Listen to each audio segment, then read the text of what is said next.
Hello, everybody, and welcome to the Baka podcast.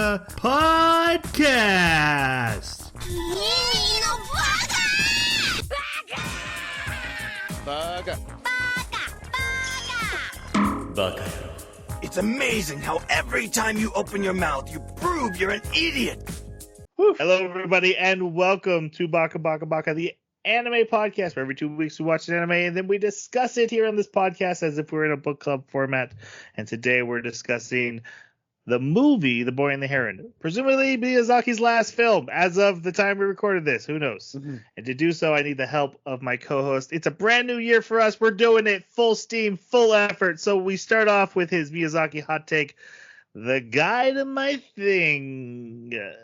Jeremy, your favorite Miyazaki film and a hot take about it. Okay. Princess Mononoke. And I don't really like a lot of the Miyazaki films. They just don't really resonate with me. Probably just a handful that are really among my favorite movies.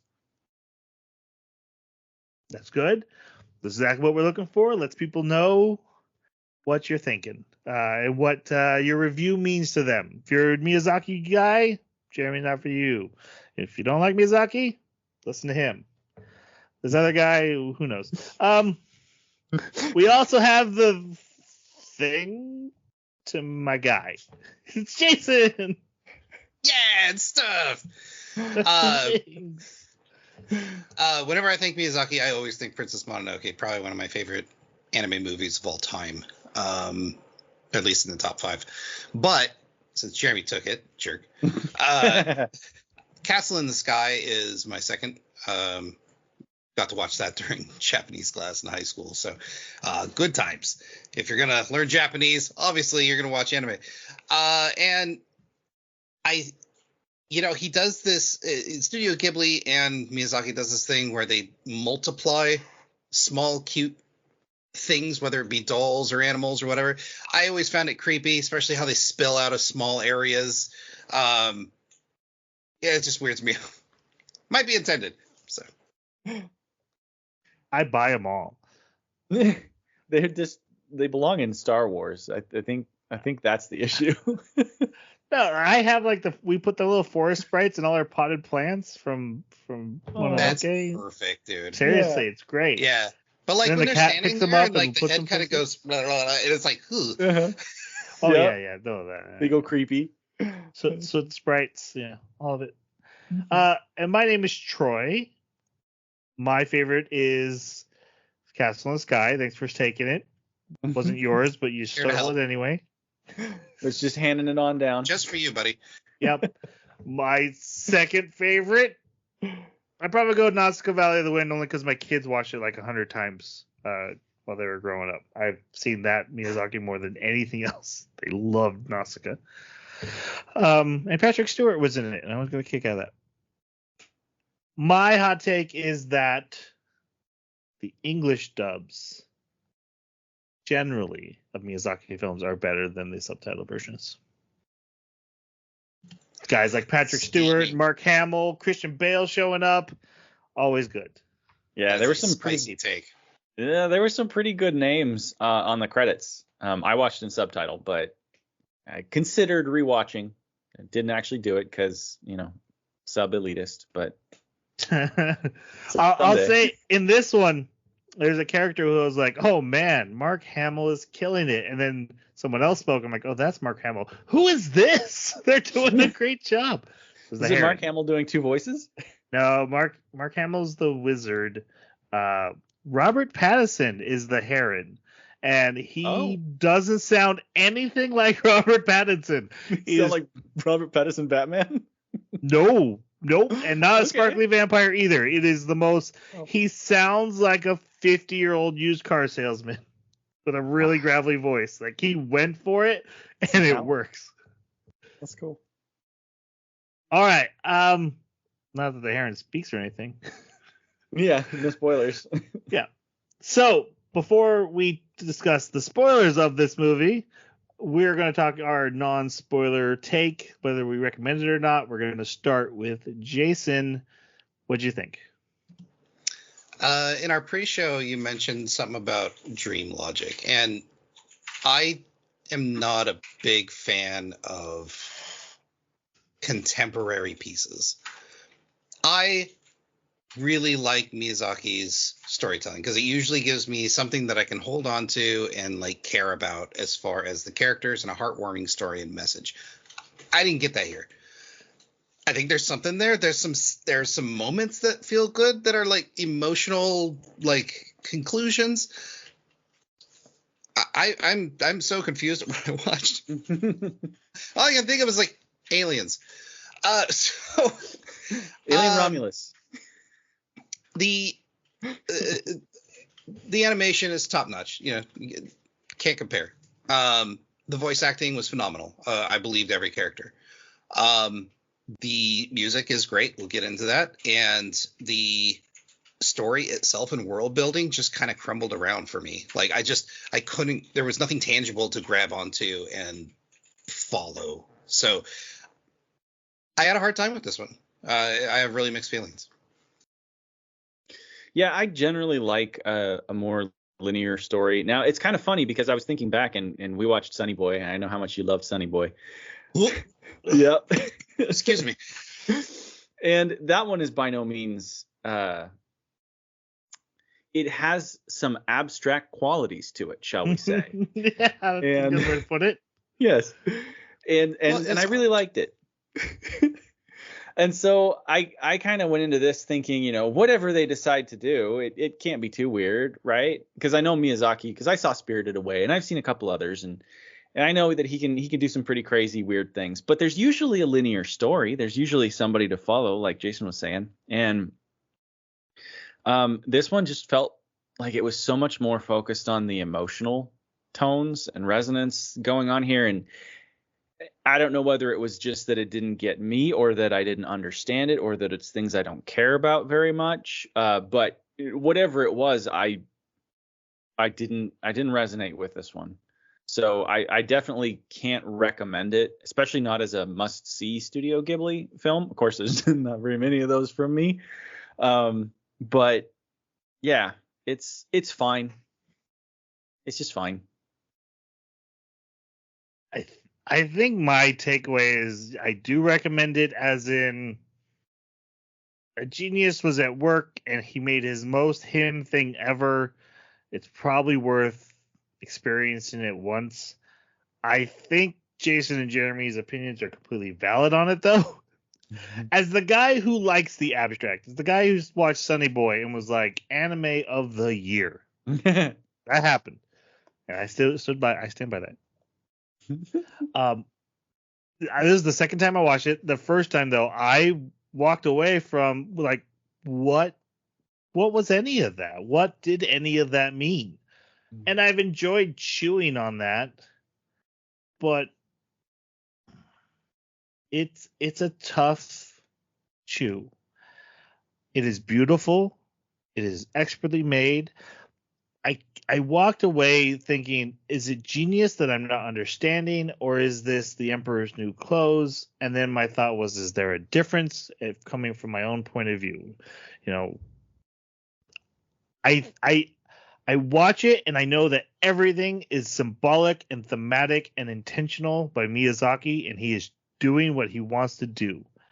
And I don't understand most of it, especially that first time. It got a little better.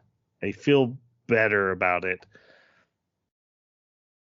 But then is the answer, then it's about what I take away from it. And I think there's emotional resonance to take away. I think there's messages and themes that are strong and definitely are there to explore.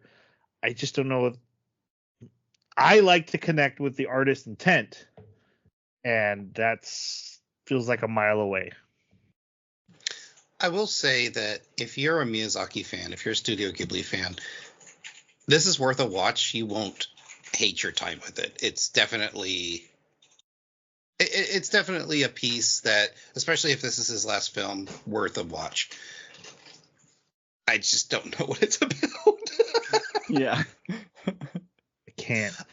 I didn't hate my time with it. I actually really enjoyed like the experience. Right. But Yeah, well, I get it. I'm furious at Jason at the moment. Can't believe you stole my dream logic phrase. I was sorry. saving that. I felt so good by having come up with that. I even had to Google dream. That's a thing, right? Dream logic. That's a thing, right? You're the editor. Yeah. You just say, you can just cut in. Blank spaces. Yeah. Again. Just cut in concussion logic. There you go. Cut that in. In Jeremy's voice, by the way. Yes, concussion logic. When you do that, you can cut it right there. Thanks for the extra work, guys. I'm not doing Hey, it. here to help. I already know Future Troy is way too lazy for that. He's listening to this and being like, no. First episode of 2025. Screw you, past Troy. Yeah. That maximum effort thing was a joke. We're not doing that. Yeah. All right. There is no opening closing. I just wanted to call out the music in the whole thing. The piano pieces were especially strong. Really carried a vibe. Stood out. Again, when the story wasn't, the art and the music especially was breathtaking. Yeah. Two places I'd call out was, when he first meets the Heron, Boy and the Heron. The piano music was this beautiful but like eeriness to it, and I really like that. And then there's like another where there's a flock of birds. We'll get into that later. Beautiful like soundtrack. So spoilerific. Spoiler. You want to know the really fun thing, Jason? First. What's that? The movie's name isn't really The Boy and the Heron. That makes so much more sense. I still don't understand why it would be called The Boy and the Heron. The Boy and the Alien? Nope, it's called How Do You Live? That's so much better. What in the world? No, that confuses me even more. No, it's so much better than, like, don't even talk about the Heron. The Heron is It's definitely an American choice for translation to help sell it. Interesting. Right, because Boy and the Beast. Miyazaki's like, God, I'm a big fan of Boy and the Beast. Can we switch it? Sequel? No. I think some executive went, well, look, Boy and the Beast sold really well. We're gonna call it this. No, it didn't. No executive is like, remember Boy and the Beast? I don't know. Like speaking of Beauty and the Beast. That's what it is. Yeah, it's Beauty and the Beast, Boy and the Beast. What's the difference? There's less romance, but whatever. My goodness. All right. What are we watching before spoiler section? What are we watching next? It's Darker Than Black. There's a whole backstory about horrible things that Jason wanted to pick because I said the words rule free. We don't have time for. Nope. You did say rule free, by the way. I did. I take responsibility. Just quick warning on it, though. It's not on any of the popular streaming. You'll need to. It is for rent on Amazon. Or you can find it any way you can. You sail the seven seas. Yep. Yeah, see? Matey. I lost my pirate accent. Oh, no. Only people in the know will understand what I said. No judgment here. Yeah, no judgment. Mm-hmm. All right. Spoiler section. We're going to talk about the boy and the heron, not the beast. I know, it's on the tongue now. We start with World War II in Tokyo. Air raid sirens are going off. Buildings are on fire. And our young main character wakes up, realizes the hospital his mother is at is on fire. We see him scramble inside, get dressed as this animation studio is like, we're going to flex this entire film. Like, we're not going to stop flexing. Here is a 5-second shot of a kid putting on all his clothes. Not a cut to him grabbing clothes and then a cut to him being in clothes like every other anime or studio would do. No, we're going to, in detail, watch arms and legs go inside of holes. Ghibli flex. He starts to put on his shoes and then he flips them off to go back inside to put his other clothes on. Like, yeah. This was so unnecessary. Yep. A, It is for two reasons. Awesome. Not only is it an animation flex, but it is also a character moment that this anime doesn't take the time to tell you is a character moment, because this anime does not want to hold your hand or explain anything ever. Like, you either figure it out on your own, or Miyazaki doesn't care. He's taking his money and he's going home.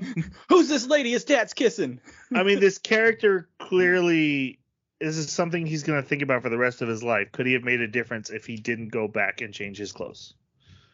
Like, he could have got to the fire faster. Yeah. It's just, we never see it, but I feel like that's why they spend so much time showing us him running out the door, running back in, taking that extra second to get back out. Then Go ahead. No, go ahead. Oh, I was going to say, to me, I interpreted it as him displaying the type of character he was as someone who will leap, but then think and be conscientious about what he's thinking. Or perhaps it wasn't even conscientiousness, just I can't rush out there. I need to be properly dressed to be outside. But Right, follow the rules. Yeah, I got to follow the rules. And maybe it was even like for his own safety or the temperature or whatever. But like that personality trait of leaping before you think and then reconsidering and acting on what you've reconsidered. And he kind of does that throughout the film, where he boldly goes forward, just, moves ahead. But he's still a conscientious person at heart. I like that. I actually like that a lot. I think because then it's also a character building moment. Mm-hmm. You're letting the audience know what kind of person this is. Yeah. While flexing your animation muscles of like, we are the best. Ghibli. Oh man. It's gonna be a day. It's gonna be a podcast. All right. Then we get a shot of him running through the streets, and for anyone who's ever been in a horrible situation like this, the way the world blurs and falls away and things come into focus, the way, especially back in your memory, man, this felt relatable. People are both smoke and people, and they're merging and they're unmerging and they're doing important things, and he's passing right through them and he's bumping into some. It's all very just chaos and dreamlike in the way that those kind of memories can be. And beautiful. Get a little bit of time dilation when that happens too. But unfortunately, he doesn't make it.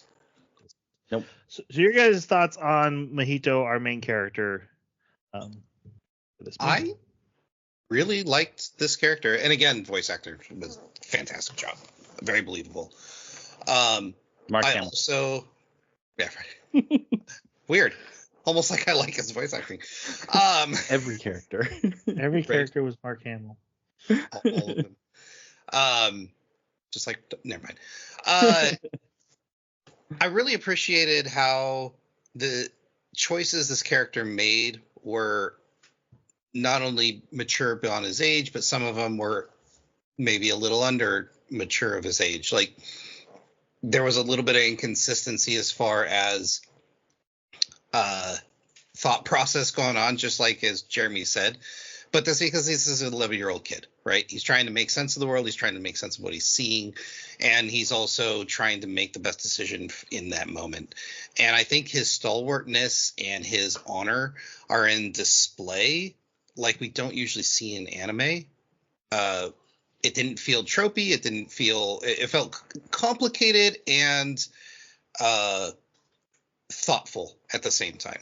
I liked how some of his choices were obvious mistakes that he then tried to make the best of the situation. So, overall, I really like this character. Yeah, I'm in the same boat. There were some moments in the early part of this where I was still trying to get my footing with him and figure out who he was, and I saw some really bad signs. Like when he picked up a rock and smashed himself in the side of the head and then proceeded to go get weapons and go out to kill animals. And I was like, what are you becoming? Red flags! Red flags! Yeah, these are horrible red flags. But, these were intentional red flags that even the character himself was aware of. And in some cases, they were justifiable actions. Like going out to go after the animal. I mean, it's not a normal animal. This is a weird animal that's like taunting him about his dead mother. So there's something more there. Of course, that's after the concussion, so I don't know. Maybe it's not really taunting him. But the story goes in a nice direction with him, and you realize that he is even ashamed of the negative parts of his own personality.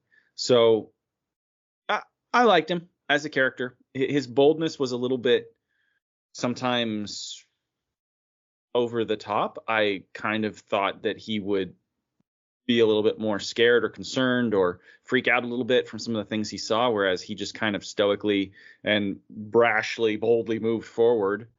But, with the traumas, I guess, kind of makes sense. And I kind of looked at it from, this is the 1940s, right? So like even 13-year-olds in Midwest of the U.S., like they were driving tractors. They're taking care of half the farm by themselves. Like the level of maturity was much younger back then. So, this kid that's just been ripped from Tokyo having to deal with new mom, and also in the middle of World War II, he's going to be a more hardened kid than, a 13-year-old or 11-year-old from today. So He's seen some stuff. Yeah, so that helped a bit with like the level of disbelief for me. Yeah. For characters that Miyazaki usually makes the main character, he's much more complicated than I'm used to seeing. Outside of Spirited Away, that doesn't sound right. Is that right? Mm-hmm. Yeah. Yeah. Spirited Away. That's about a little girl who has to reach maturity through adverse, fantastical times. Parent pigs, Parent pigs, Baba Yagas, those kind of things. Yeah. Well, usually his main characters are fully self-realized, actualized. They don't need to go through character arcs. They are changing the world around them. Like Princess Mononoke, like other stuff. Kiki's delivery service, right? Kiki's delivery service. I don't know. She has a character arc. Maybe I'm completely wrong. I'm just saying. So I don't know. I just know the name. Yeah, no. She gets the yips. And I guess also Howl's Moving Castle. Howl's Moving Castle. Yeah, that's about a woman who has to come to terms with her self-worth by being forced to be an old woman. But you did say like Princess Mononoke, he's kind of who he is in the world. Right. And even those, they're very strong characters. Maybe they have one trait to work on. This is a very complex young man going through a lot of crap. He is a self-insert for Miyazaki, I believe. There's a lot of background. Miyazaki's father was a factory owner that built plane parts during World War II. He saw Tokyo on fire during the war and had to move out to the country. Things that haunted him, things that definitely go into his art. He's a. Did his dad also get remarried? No, but people on the internet might tell you they did. I did see someone say like, "Oh yeah, this definitely happened to him," but his mom lived a long time, so I don't think so.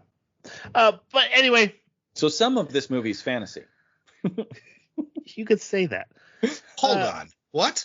I enjoy him, but much like everything else with this movie, there's complex decisions he's making that I can't always put my thumb on why. There's a few we'll talk about coming up in the plot, but I did like him. I love the journey he goes on. The themes around this boy and what the movie's trying to say, I enjoy. How they said it's just so complex. We kind of already went over that, but yeah, and we'll get into the details. So we catch back up with our a year later. They've left Tokyo because of the war, and they're moving out to the countryside, and they're greeted by his new stepmom / aunt, which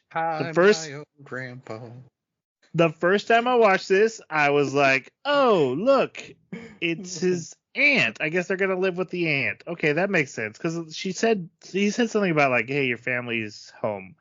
So this aunt shows up. I'm like, oh, it's his aunt. Then they get in a carriage to the estate, and she grabs his hand and puts it on her stomach. Is like, I'm pregos.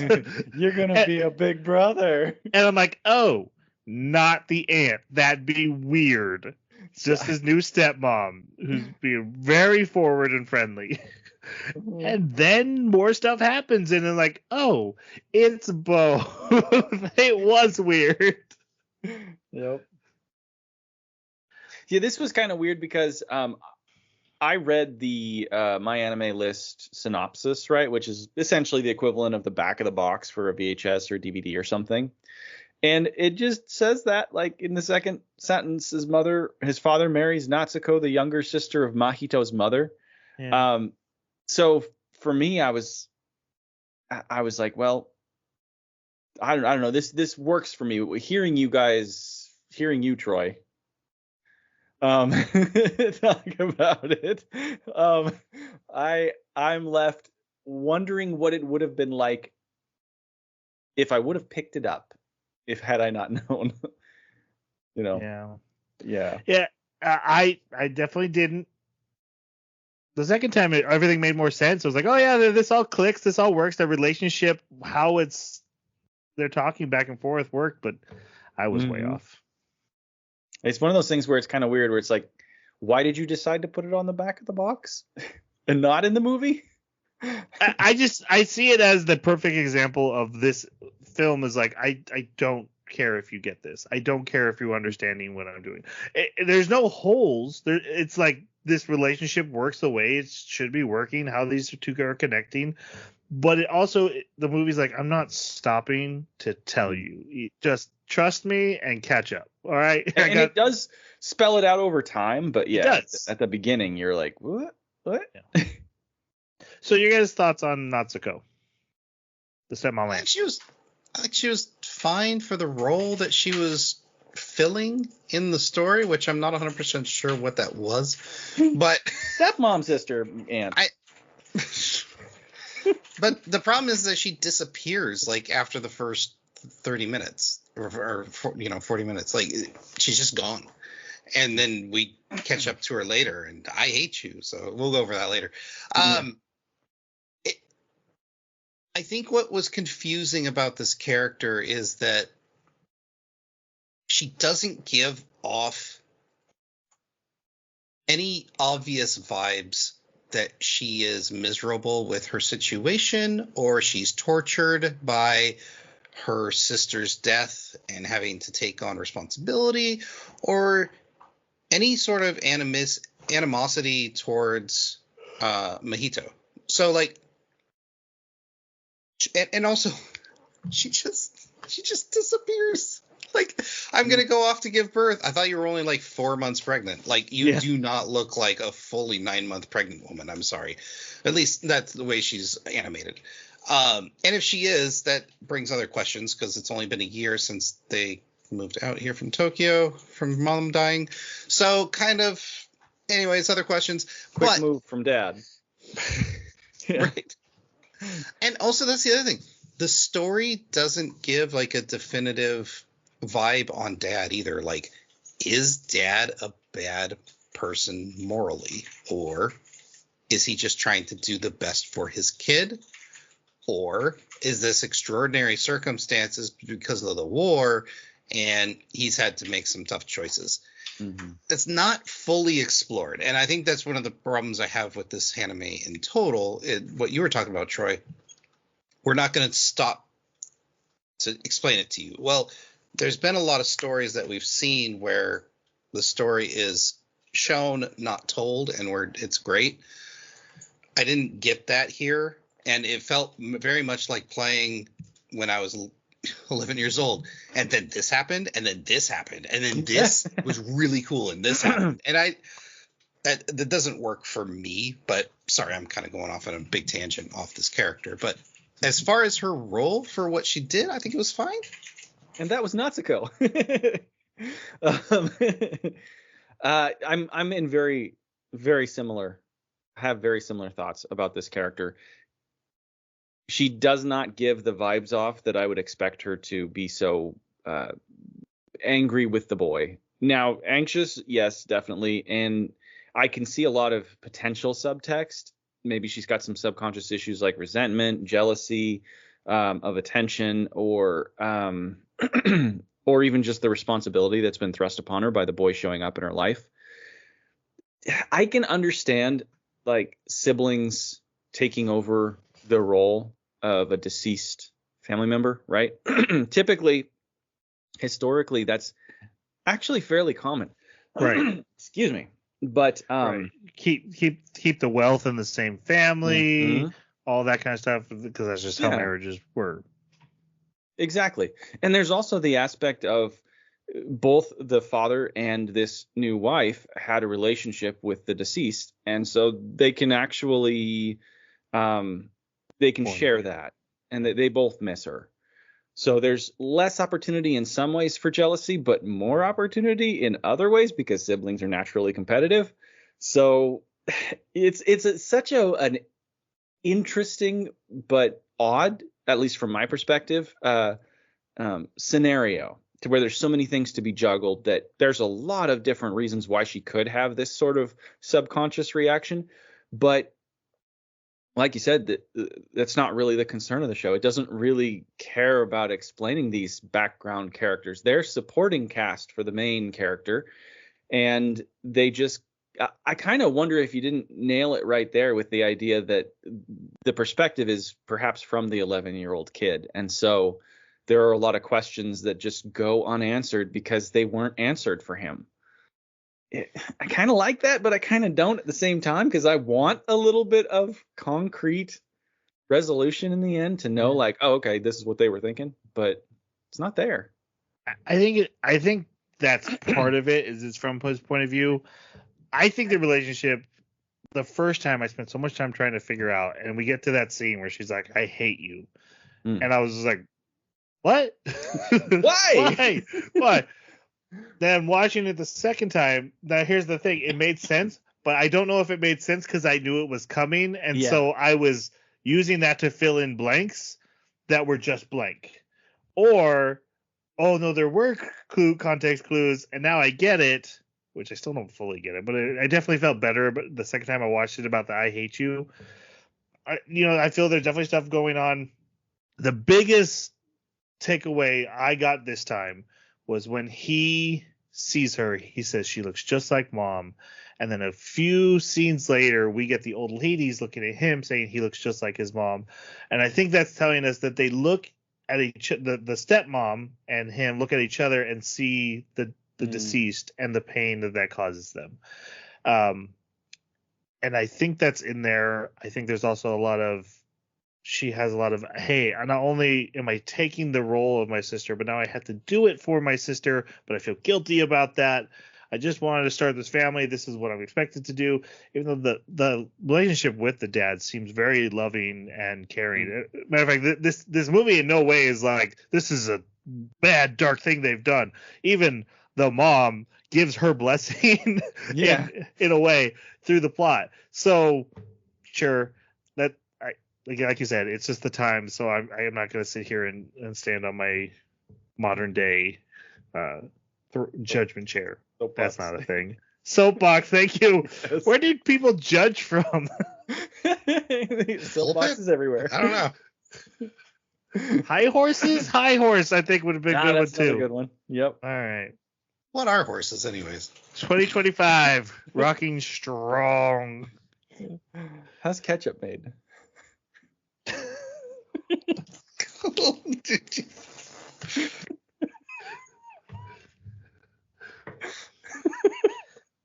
Quality content. Look right here. I have to do it now. We're pulling back some curtain. We already recorded most of this for an hour and then realized we didn't push record. Jason didn't push record. It's all our job. You push the button, but we tell you to start it. I'm just glad you noticed it. Yeah, because we would have finished. I never would have noticed it. I was on a roll. We took a 3-week break for the holidays. Yeah, we're in top. Like 40. That's an excuse. I tried to pick a really raunchy anime, which I didn't realize was. So. Hey, it's top of some lists. Even though he's seen it, don't forget that part. It doesn't matter. You I did. I've also seen do. So we're a little tired, and that's why some parts are rushed. Yeah. Yeah. What happened next? Okay, you just met the mom. He gets taken to the estate. We meet the granny ladies, who are designed Heron like does a weird flyby. Heron. The Heron shows up. Yeah. But I want to talk about this. Go ahead. So, I do think the Heron flyby is actually an important thing because, like, this is the last time before the concussion that we see the Heron. And so it could have just been like this moment that really made an impression on him. I'm going from the angle that all of this was in his head and that none of it ever happened. Which I don't think is possible. Yeah, I know. You guys figure that it's but like, I'm sorry, the dad works at this factory. He's in charge of this factory. He's bringing people out to like, what is it called? It's not troll. It's trolling is what you do when you're fishing, but it's searching. Yes, but dredging. I think dredging is the term. Dredging the river for her body. You know, he's bringing out his workers to search the fields when people go missing. He has some sway. If there was some kind of magical tower on his land, don't you think he would have people out investigating it? Like, that's one of the things that kind of bugged me is the way the show ends. It's like everybody's like, oh, fantasy thing happened. Bye, moving on. Everything's fine. And that just doesn't fly with the type of character that he is, that he was at least presented as this character. So that's where I think there's room for the possibility that from the moment the kid injures himself and gets a concussion, everything else is just him coming to terms with through some fantastical story that he elaborately concocts and displays for us to see. And then the next time that we see reality is like him with his mother and father and little sibling like 3 years later, because none of the rest of the story mattered to us. I mean, none of the rest of the story was really real. Like, that's the next real moment. I mean, it's the Wizard of Oz ending, right? I hate it. Did it happen or did it not? Does it matter? Yeah. To us, it happened, so it happened. I don't think that fits because the father was involved so much. Mm-hmm. If the father never got involved, I could totally be on board with the all in his head thing. But the dad being covered in bird poop. Yeah, but that was all. It's too many like, third parties. We don't know for sure if those third parties actually went through it. That could just be more of the kid's imagination. I mean, you could say that about anything anyway. Yeah. In this show, yes. No, of any film, you could just be like, well, if every character's response was just in my head, then what is it?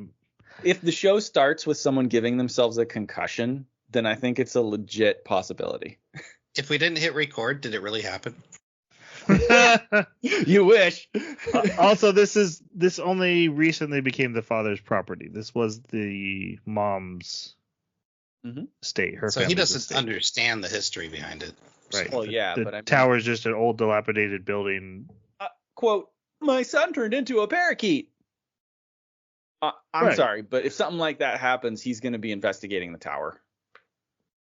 And if the family has a record of one of the older daughter, like his wife disappearing for a year in the tower and then coming back, skipping her way back happily, he's going to investigate the tower.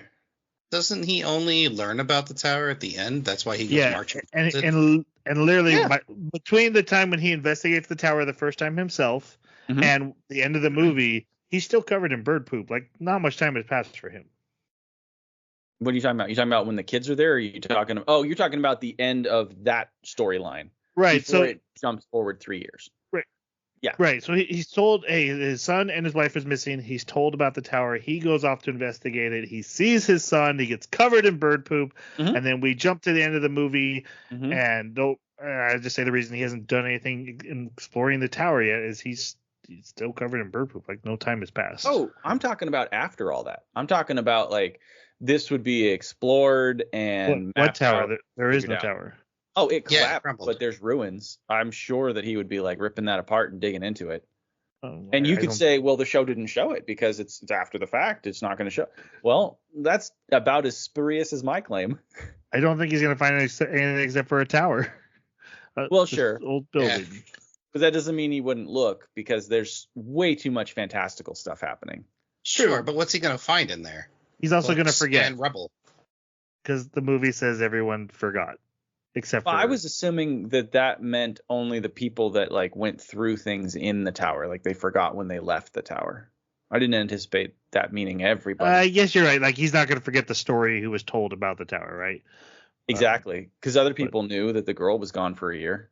Right. But I don't think anything's going to happen that's going to change anything. Well, I mean, you're right, because it tangent. didn't. But yeah. Yeah, where are we going? I don't. Yeah. Okay. Did we hit record? Do you feel that way about Wizard of Oz? I don't even remember Wizard of Oz fondly, so that doesn't matter. Like, wait, what? No. What I mean is, like, he does. I remember bits and pieces of it, mostly like the musical portions, and I remember like when they unveiled the dude behind the thing, like the master or whatever his name was. I don't even remember how it ended. It didn't make that big of an impression on me. Oh, she wakes up and spoilers for Wizard of Oz from 1940. She clicks her heel 3 times and she goes home, but she just wakes up in her bed and everyone's like, "You had a dream," and she's like, "No, it was real. The Tin Man was there. Oh, except for it's that guy who works on my farm, and the lions were there. Oh, except for it was the guy who works on my farm." It was clearly a dream, but also there's sequels to Wizard of Oz, so it's also very real. There just happens to be a Tin Man that looks exactly like her farmhand. Well, then the question becomes, did the sequels make it real? And beforehand it wasn't. It was just a dream, and the existence of the sequel made it real.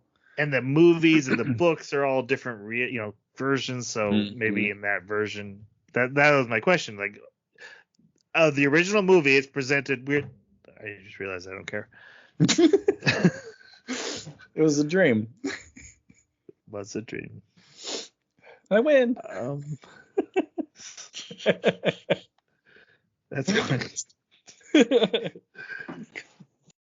He explores the things. He finds the tower.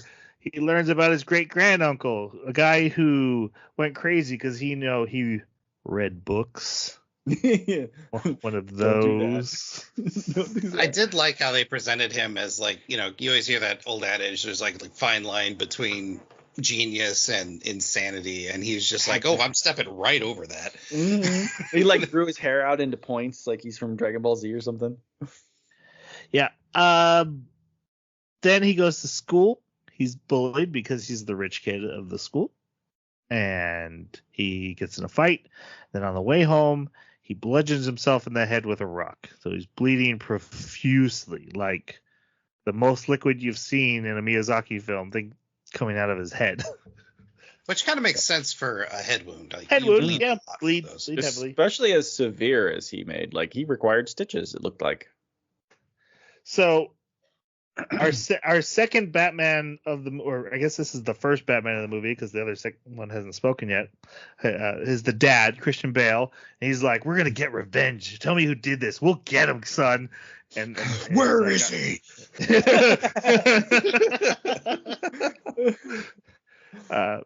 Mahito just tells him he fell down. And then after everyone leaves, the Heron jumps in the window and starts talking about his mother and mocking him. And he shuts the window. He ends up getting stitches in his head. And then he gets a wooden sword and goes down to face the Heron. This is the second Batman now. The Heron is the second Batman. But again, he sounds like a used car salesman. And this is the scene where... as of that head concussion, we're now in dream logic, which was such a clever thing for me to have said. So glad I'm first to get to drop that. And the way the movie shows us the dream logic is he confronts the Heron. The Heron breaks his sword in half, shatters even the half he has, And then the heron's like, hey, I'll take you to your mother. He's like, my mother's dead. He's like, no, you just think she is. I can guide you to her. And then the fishes start talking and the frogs start crawling on him. And they're all like, follow us, follow us.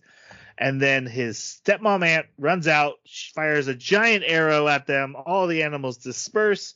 He falls unconscious and wakes up in his bed. And the sword is there in his closet. But as soon as he touches it, it falls to pieces.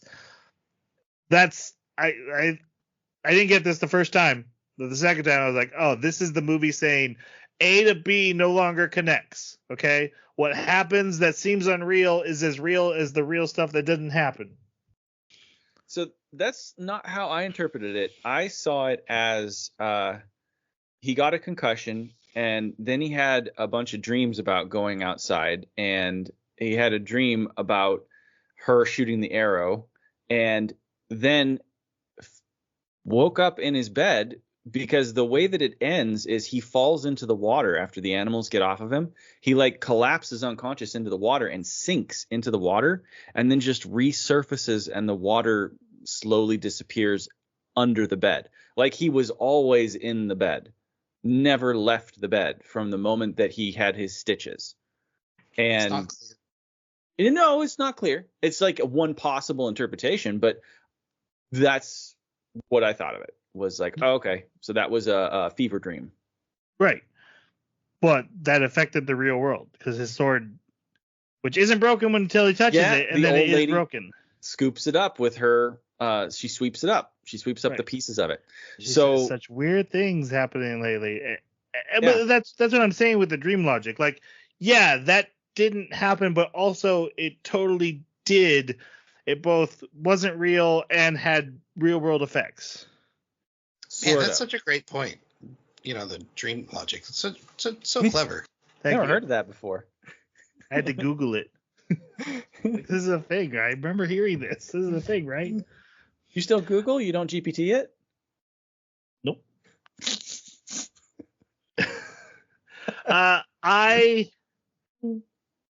I've already told the story. I'm going to tell it again, though. for everyone who wasn't here and now the record's been pressed.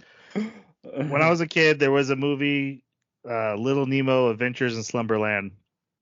It's technically an anime, even though it's a Western IP. And not the fish, right? Not the fish.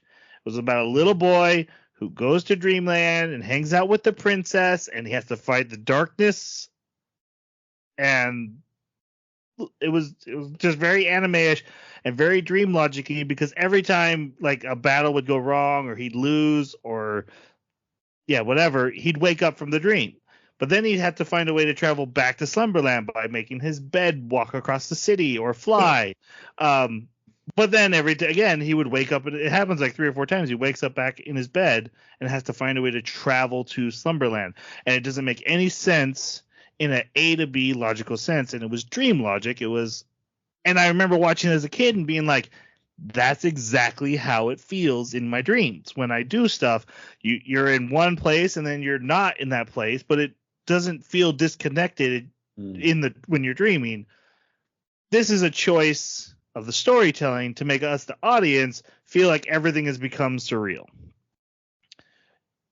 To the point where you can't answer anymore what is real or what. You can have an opinion, Jeremy. But there is no hard evidence anymore about what's real or what's not. The sword wasn't broken by the heron, except for it is also broken after this. And I agree with you. I don't think it truly happened. But it also did. I think the mom or the stepmom has the ability to drive away spirits. Stepmom needed. Yeah. Stepmom magic. Anti-stepmom. All right. So after that,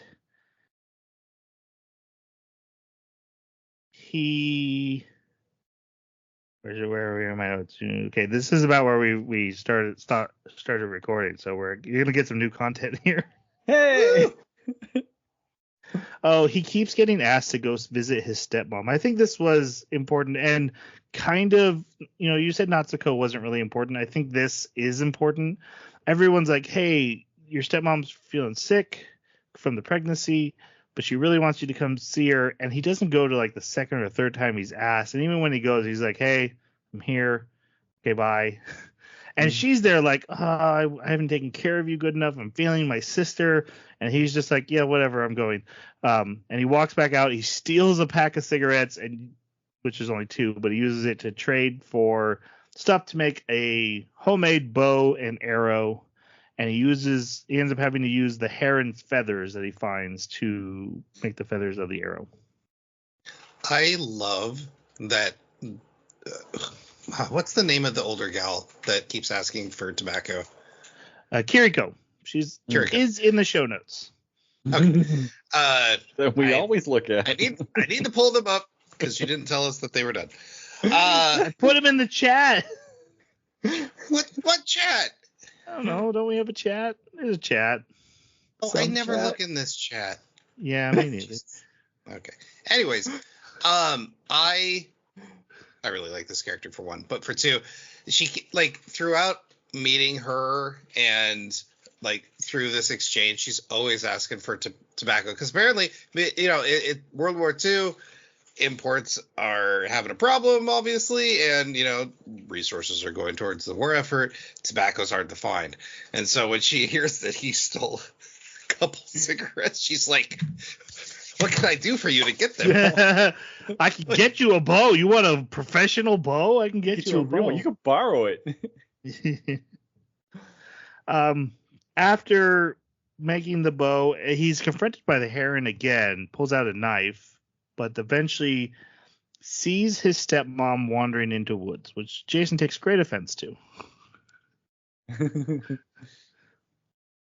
I sure do. I think it's important when this happens. He sees his mom walking into the woods and then immediately finds a book from his own mother in his stuff. And I think that's very symbolic of finding an attachment to his old mother and this new mother disappearing from his life at the exact same time. Interesting. I do think there's a deliberate choice in the storytelling there. I don't have too much more to say on why. I just feel like those are connected in theme. Here's a but question the book's for you, important. Do her going off to give birth, I guess, like we don't know why she leaves, is this part of his dream? Mm-hmm. Okay, so she never actually left. Like from this point forward, we're in dreamland with. Yep. Okay. In what I think is a plausible theory, like possibility, from the moment that he was sedated and stitched by the doctor, he's just been like in fever dreams. So he's in a coma from the head wound. Okay. Yep. And all of this whole movie is just a fever dream. Which again has been done. Yep.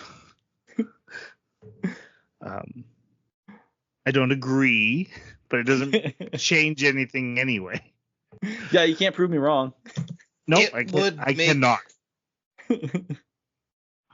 If at the end he woke up from like head trauma and like they were like, "Oh, you've been out for 6 weeks," right? That was it would make me feel better about the storytelling style, actually, honestly, because I'd hate it. Well, like why did she go off? Like, why did she leave? So that he could go find her? Which works if it's his dream and he needs to. Look, the Heron says, "I will guide you to your mother." At the end, he accepts his new mom. That's part of it.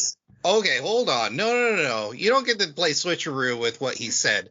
Genie. He was specifically talking about the person that died, not the new mom. Originally, He's yes. a genie. He's basically acting like a genie. It's definitely hey, let's have some fun with words. Yep. I think again, this is from a thematic story, from a storyteller's point of view. I said the Heron would take him to his mom. He gets taken to his stepmom. I mean, he even finds a literal mom, but goes to his stepmom, calls her mother. This is him accepting this new person in his life as a motherly figure. So the Heron made stepmom leave? No. I thought he did. So Like, I thought he enchanted and her to that's- leave. I thought that's the why I'm wizard did. asking, why Oh. did she leave? And you said to go find her. Oh yeah, I meant thematically. I hate Oh, you. you want a little. Again, we're in a story that now is using dream logic. Things are just happening because they do, and I know you hate that. horrible. That is a thing. That's so bad. See, and And it this serves is where a I purpose start- to the story, but it doesn't serve a literal A to B connection. If you can't justify why a person makes a problem. decision or does something, then it's not good storytelling in my book. Like, there needs to be something that motivates a character to take an action. If it's just arbitrary So this is what, for theme, that doesn't work for me. this is what I think, and this is jumping way ahead. Dude needed lineage, so he brought her there to get lineage. Successor. Right. That's possible. No, well, it's almost stated explicitly because he's like, hey, if you're not going to do it, Well- then I need him. Or Well, I need baby. But didn't he say that this was like the last day that he was going to do? And how old is that baby going to be? Is he going to be very good to take over? How long is a day? Yeah, this world is weird. Time. That's why I think she goes in there like 4 months pregnant and is ready to deliver. Well, what's also weird is that time overlaps because you've got his mother from the past is there at the same time that he's there. So why does time matter if that's the case? Right. I don't think it does here, but So then why is he on a limit? Why is the old man on a limit if time doesn't matter? It's a very It's his literal last- question for a very non-literal setting. Well, I mean, it's very convenient I to. think there was more time, but Birdman prevented that. But anyway, we'll get there. I kind of wanted to narrow in on at this moment, and also throughout the entire story, it really didn't make sense why she just disappeared into the woods to me. And I think I made this point earlier. It's like there's a lot of these moments where you're like, why did this happen? It's like, oh, you just need to accept it. It's like just that kind of storytelling doesn't jive with me. If there's at least a thread I can bite onto, then I'm okay with that. And also, in pre-show, Troy said this. I'm going to steal it again. We're not here to tell Miyazaki how to tell stories. I just want to put that out there.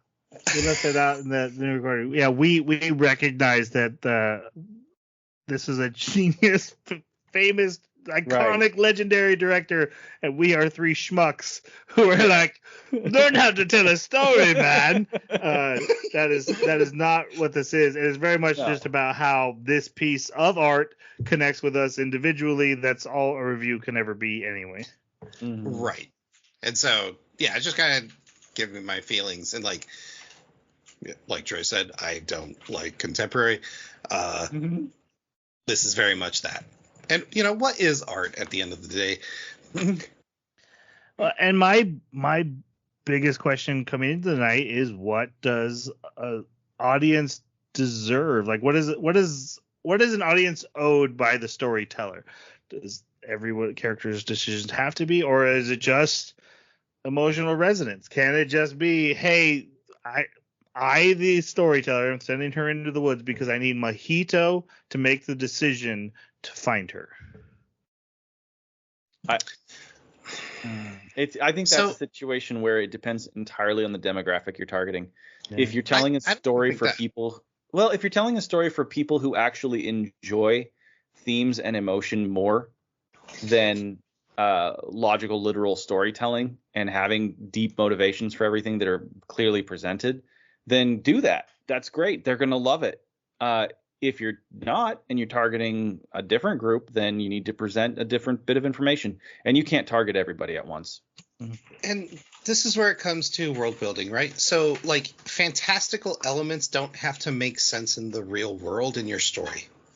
As long as you set up the rule set, or at least some sort of plausible explanation within the framework you've made. Just, one off the top of my head, from the Marvel Universe, Star-Lord, he can't hold on to the stone by himself because it's going to evaporate him. Just like Spoiler. if anyone else by themselves, it would evaporate them. But spoiler for a movie from the early 2010s, they all hold on together and share that thing. That makes sense, right? Overwhelming power, spread out the power. To me, that you've done a fantastical thing within your own framework, as long as you don't even need to sit there and do an expedition dump of how it's explained. You just show it in a meaningful way, and that I didn't get that. I could be dumb and not understand the story, but I'm just not getting it here. It's not being dumb, but it is, because what dream logic is, and in dreams things just happen because they happen. And I don't think I'd enjoy a movie about dream logic like every day. Like, this should be done sparingly, and thank God Miyazaki doesn't do it. Inception's kind of a good one, even though it very much spends a lot of time setting up framework and time for rules. But you gotta follow. It's the rules of dreams, and the rules of dreams are basically non-existent. You'll be talking to your dad, and then it's Harry Connick Jr. I don't know why I picked that. And then you wake up and you say, I had a dream where my dad was Harry Connick Jr. But that's not actually what happened. What happened was, in your dream, your dad was sitting in front of you, and then your brain just kind of like shifted it into another person, and then you connected the two dots later once logic turned back on. And again, it's all about giving you that feel of surrealness. What is real? Eternal Sunshine of the Spotless Mind comes to mind. It happens sometimes. Upset. I know it does. No, and okay, so here, you're right. I know I've said that multiple times. There's a scene coming up which had huge potential, and I was like into it. I was like, yes, this is super cool. I wonder what's going to happen. And then they just like shift into a different storyline. I'm like, where did you go? Yep. It's the graveyard scene, which we're going to come up on. It's like there's this like cool thing that they're building, and then they're like, oh, by the way, we're never going to mention that again. We're not going to give resolution to what was so dangerous about it. And oh, by the way, can you grab that rope? We're trying to sail. Yeah, that's the way a dream works, though. I mean, I know it's frustrating. It is, but like, how many times in your dream are you frustrated? Like, you wake up and you're like, wait, I'm not watching a dream. I'm not what? Oh. But you are. If I wanted to watch a dream, I'd go to sleep. Well, you could have slept through it. It has a purpose in storytelling. Again, I don't think it's a tool in a box that I don't think should be used very often. I definitely think Miyazaki is someone, because he doesn't do it every single time. I think he's earned it. But my takeaway the first time watching this was, what? And then the second time, realizing this, because you're right. There's scenes where it's like things are set up, even just transitions. Next scene, we're in a completely new space, and there's no way for the characters to have been in A and are now in B. And it's just like, that's just what it is, man. You're stoned.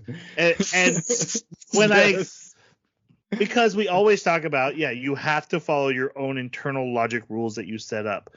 Right. And it does, but the rules it sets up are anything can happen. Yeah. Yes. Which can be very frustrating. And this is a very divisive and frustrating movie to many people.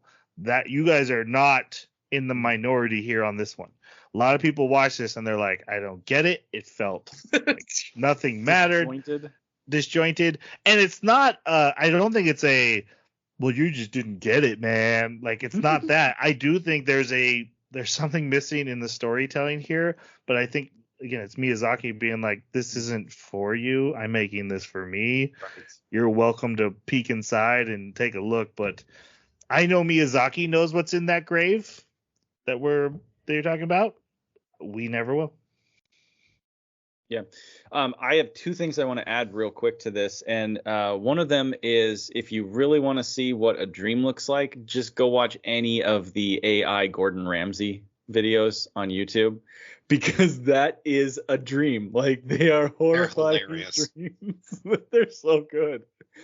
And then the second is, when it comes to dream logic storytelling, I like it sometimes because there's a part of my brain that gets engaged in trying to suss out the rules. Like, even though the rules are not given to you and you never get enough information to be certain, I like having enough to be 60 to 80% certain. That stimulates my thought process a lot because I'm like, well, but is it that? Is it this? What's the subtlety from here? How can I extrapolate that? And I actually really enjoy that, even if there is no resolution. But I do agree, like you said, Troy, I couldn't do that all the time. Like I couldn't watch a bunch of those. I could watch one every now and then, which is why I really liked Sonny Boy. But right. Yeah. This was too soon after Sonny Boy. I don't know. Yeah, well, my bias of why I don't agree with Jeremy that this is all a dream. I hate dream theory stories because at the end it was all a dream. It didn't matter. It invalidates everything we've seen. So well, I mean, like, it mattered because he experienced it in his dream and it made him go through his arc. To the one person in their head. Yep. Nobody else was affected. It didn't happen. And so for all intents and purposes, it might as well have been his burp. Well, I mean, if his burp changed the way he thought about things and viewed the people around him, then that's an intense burp. But yes, that would work. There's a theme in this story somewhere about creating stories and worlds. And I would guess that the story disagrees with you that there's any difference between making up a fictional story that it says the character experienced for real and a character experienced in a dream and came out a different person at the other end. I'd agree with that because it's like once I turn off any show, it doesn't exist anymore. Did it exist to begin with? No, probably not. But in order for those things to have an impact, I need to understand them. Because if I just see a series of images, okay, how did that affect me? Right? I also have to point out, because I feel like someone's going to make a comment either way. There's probably not a person on this planet who hates AI more than Miyazaki. And the irony of Jeremy pimping it on a podcast about his movie is high up there in the Alanis Morissette would put it in a song. Let's put it that way. Isn't it ironic? Okay, we're going to keep going because I don't feel like we'll get any resolution if we don't. Got the bow. Yeah. And then he finds the book. We have to talk about the book. Oh my God. We're still back here. Wow. Yeah. We haven't even got to the fantasy land we've talked about a dozen times. Wow. For the second time, I should have been. Yes. The book is How Do You Live? It's a real book. And it's also what the movie actually is named after, referencing the book. It is not an adaptation of the book, though. And the book is a Japanese literature story about a 15-year-old trying to fit into a new school, talking back to his uncle. And it's just literally about a young person trying to find their place in the world. It's super important that his mom left this for him. And this story is in Miyazaki's mind, they're parallels. They're both the same thing. They're both about a young man trying to find his place in the world. One is fantastical and one is not. That's why the movie takes such a strong beat here of having him read the story. This is also I think, when the character arc begins. Like, this is the moment where he realizes, oh, I need to find my place in the world. I need to move. I can't. Like you said, he's aware of these dark things that he's been doing, and this is the moment where he's like, I need to start changing. After this, he finds out Natsuko is missing and decides to join in and go. Now, he's questioned later, like, are you doing this for your mother? Are you doing this for Natsuko? And he doesn't answer, but you can interpret it as you will. I do think this is the moment he starts propelling forward on his character arc. Mm-hmm. And also why the movie is originally called this. All right.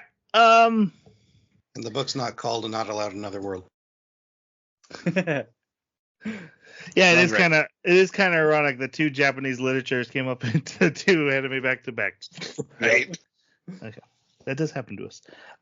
He starts tracking Natsuko the way he saw, and he's followed by an old woman named Kiriko, who we will talk about later. She's one of the grannies. Smoking lady. Yep, she's the one we've mentioned. They go into the tower through a different way, and they're led by the Heron. The Heron takes him to his mother laying on a couch when he's like, I know it's a trap. I know it's a trap. Oh my God, it's my mom. Walks up and touches her, and she melts away into the water. And the Heron's like, oh man, I put so much work into that illusion. And then he pulls the bow and is like, where is Natsuko? Take me to her. And the Heron's like, you got one arrow, man. You can try, but I'm gonna get you if you fail. I'm gonna rip your heart out. And he lets the arrow fly, and those heron feathers he had attached, well, they're now like a self-guided missile, and they chase the heron down and eventually shoot him through his own beak, putting a hole in it. He falls down and is transformed into his true form, or maybe not true form. He's like a little bald man in a heron costume.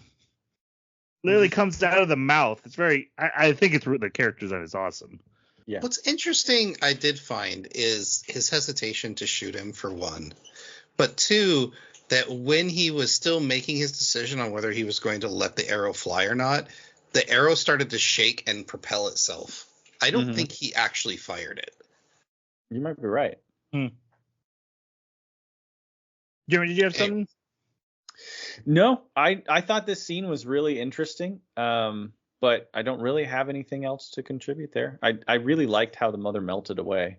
I'm sure that has symbolic meaning too. Right. Especially the first time I watched this, I was like, I know there's symbolism staring me in the face, and I don't know what any of it is. Yeah, because it's too early for the mother to actually fade in him. So that's not what it is. But foreshadowing, I guess. I also love that how all the old people, including this bird, are basically drawn like trolls. Yeah. We need to talk about the Heron, so keep going with that, but let's actually talk about the Heron character. He's probably one of the more interesting characters, but I didn't like him, but I did, because he's obviously a very unscrupulous character. He's always out for himself, and even when ordered by the Wizard of the Tower to help, guide our main character, he's still being scrupulous. And so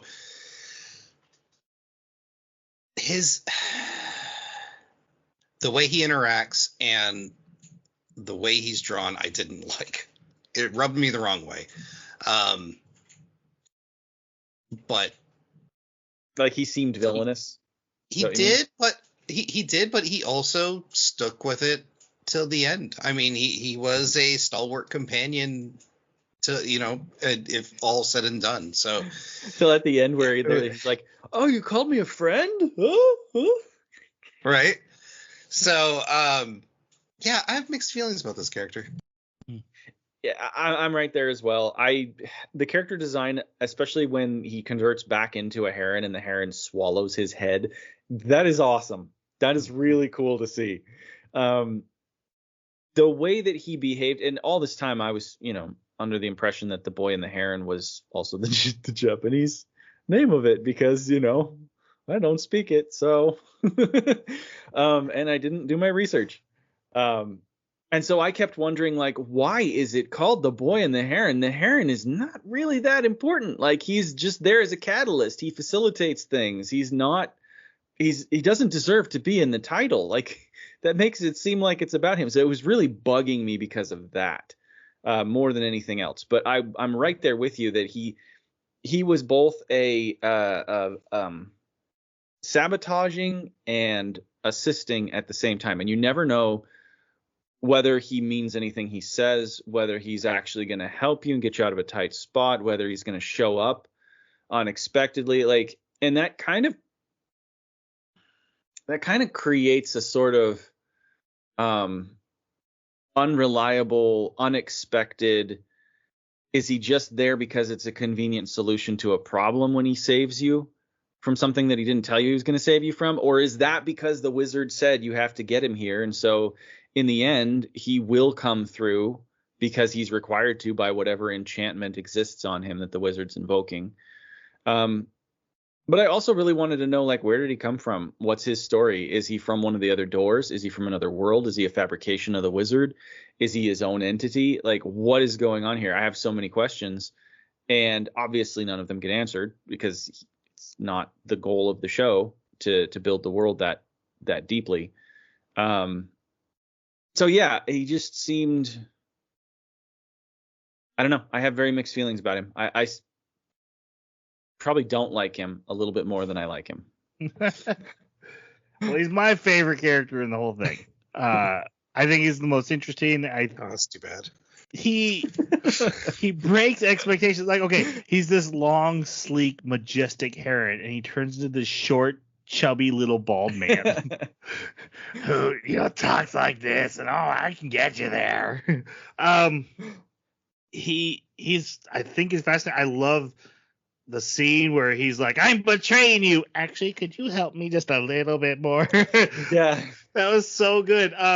I can feel the cork inside my beak. Now, that's how I felt about him in a vacuum. Now, the background information, if Mojito is Miyazaki, the Heron is his business partner who's the producer on all his movies. And I'm going to bet you $1 to donuts he's a bald man with a big nose. I haven't seen a picture of him, but I'm going to guess the art style the character design was influenced by him. And then thinking about all the things you guys have said about how, yeah, he sometimes helps, but he sometimes doesn't. And then the producer role in a creative project of a director like Miyazaki, I found it really brave to put your close friend and be like, you're kind of a piece of crap. Yes. But like I said, my review was very based on what I didn't, how I interpreted him in the first viewing. I just think it is interesting that he is based on a real person and a real relationship, which I think is Miyazaki is saying we have almost an antagonistic relationship as director and producer, but are still friends anyway. Even though we have different goals, different ends, we get in each other's way while still trying to make a movie together. And you're integral to the process. Right. But I hate you. And I'll shoot you with an arrow if I can. I hate you, my best friend. Right. So the wizard appears and tells the Heron he has to guide Mojito to his mother, and then the floor sucks them up and they fall into another world. The old lady, Mojito, and the Heron all falling to different places. I love that Kiriko's like, wait, no. And she's like, I'm not the main character. I shouldn't be getting sucked in. Why am I going? Let me go. Yep. So Mojito wakes up alone on a beach. This is where he finds these golden gates. There's all these pelicans and a graveyard, not a traditional graveyard, like a rock cave tomb. Almost like a crypt. A mausoleum. Yeah, thank you. Yeah.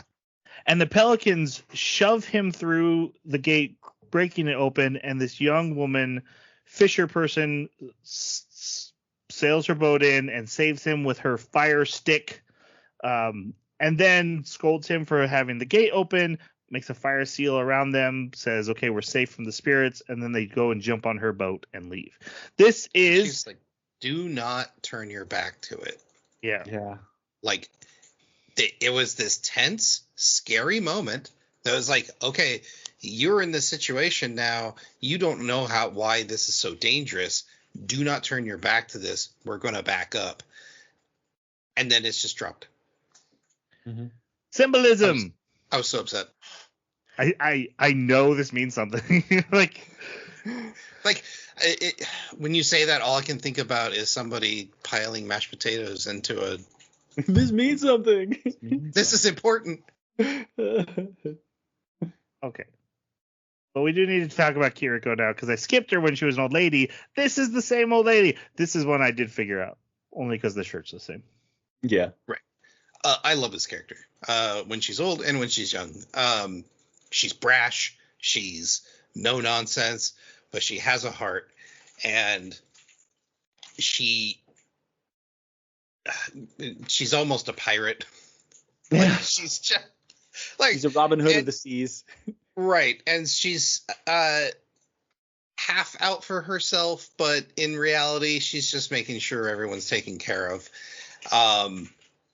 She's an adorable character at the same time, just like in your face. I am tough as nails, and yeah, I enjoyed every scene with this character. Yeah, she's great. The only thing I can add is that it was weird to see her leave with his mother from a different time period, and then to see that his version was actually just the little wooden doll that like pops out of his pocket and becomes the old lady again. It also made me wonder, because the Heron said that that's a powerful charm you have there, and then the charm turned into the old lady. And I still don't understand what that means. Like, if it was a charm, why did it turn into is the person the charm now, or was there something else? Because it wasn't the cube, because he differentiated between the charm and then the cube. So I don't understand the charm bit. She got sucked into the world. Sure. But because her young self was already there, it's kind of like Time Cop. You can't have two in the same place. Seems like an arbitrary rule. Just, yeah, no, I'm applying Time Cop rules to this movie now. That's amazing. And so because in order for her to get back out, because she couldn't exist in the same place, in order to get back out, he had to carry her out. Well, and I mean, that does make sense. I have no evidence for that. I have no logical sense for why that makes sense. But I figured if we're going to tell these kinds of stories, I get to make up my own crap too. Yes. I'm still wondering why he used the term charm, because a charm implies it's something that you can keep on you that's going to be used in some magical way, not something or it's just good luck charm. Well, sure, but now the old lady, maybe the old lady is the good luck charm now. Like, keep her near you at all times. Exactly. She's been blessed by being in this place twice at the same time. Or she's just looking for smokes. That could be. Except for all the other dolls were also the grannies, so are they also there? Why is this one? They didn't get sucked in. Then why did their dolls exist? Because they're charms, obviously. Oh my God, you're talking in circles. Well, he's talking in dream logic, which is in circles. Yes, that's okay. I hate it. Yeah. They catch a fish, a giant fish, and then they take it to a place to sell it. And the dead are not allowed to kill things here, which is interesting because there was a grave we just left. So there's dead of the dead here, but the regular dead are just moving around in boats. And they're come for the fish. But we also meet the wara wara. Wara wara. So cute. So fluffy. Yep. So creepy. So Miyazaki.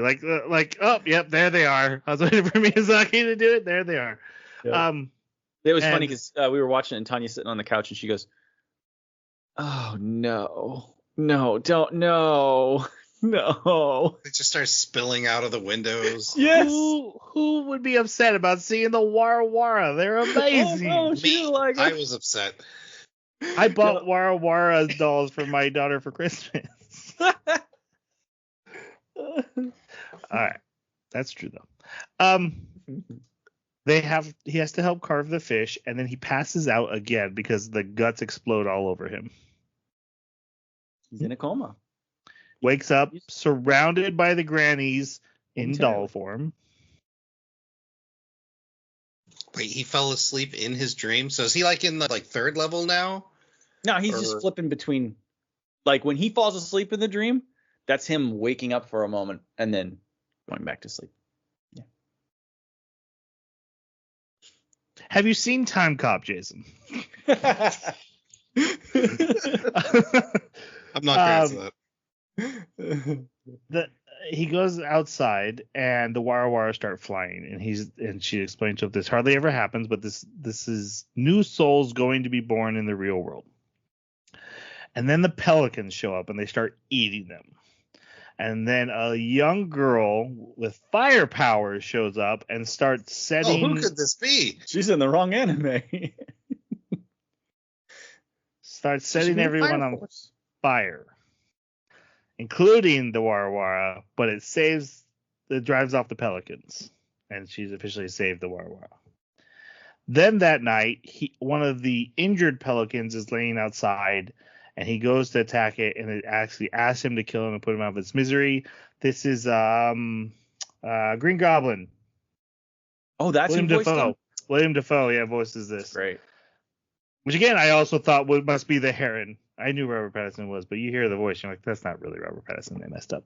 Anyway, this is William Dafoe, and he explains, hey, we don't want to eat the Wara. There's no food here. And we try to leave, and we can't get away. We're starving to death. The Wara is all there is. This world is poisoned and cursed. And then he dies. But he also says, we have hatchlings. Why do you have hatchlings if this world is so horrible? Don't have hatchlings then. Because the wizard made them. No, I'm assuming they made their own hatchlings. They probably have generations of hatchlings. Right. There's implication that the process was started by the wizard that made them. Mm-hmm. Way there. Matter of fact, I believe the pelicans will become walking, talking, just like the parakeets. I believe the parakeets are just older than the pelicans. And the pelicans will become just like them. That's interesting. Well, because the parakeets see flying parakeets and go, it's our ancestors. Yeah, they did. The Heron shows up. He starts arguing with the boy, but the boy goes and buries the pelican.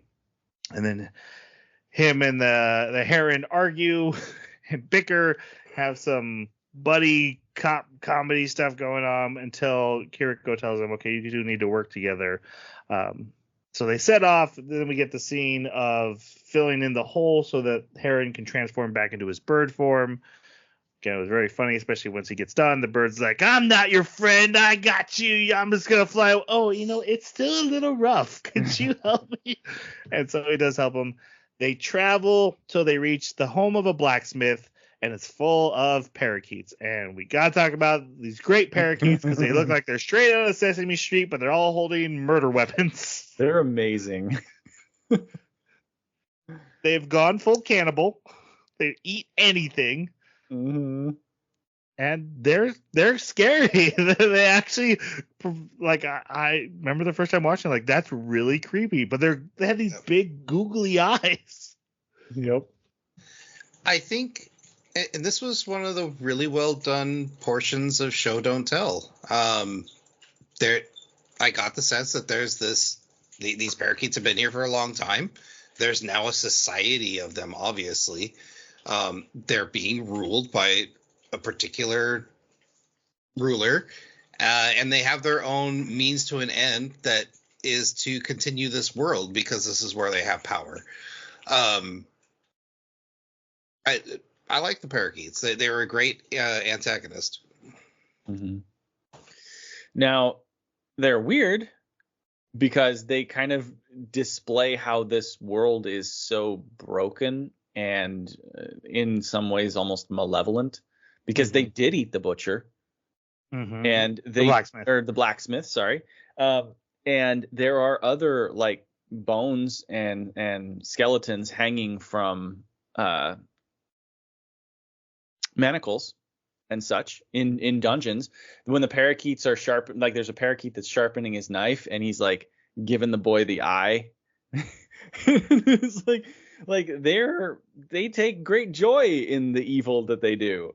And of course, I'm sure they don't see it as evil, but they still enjoy the hunt and the slaughter. And go ahead.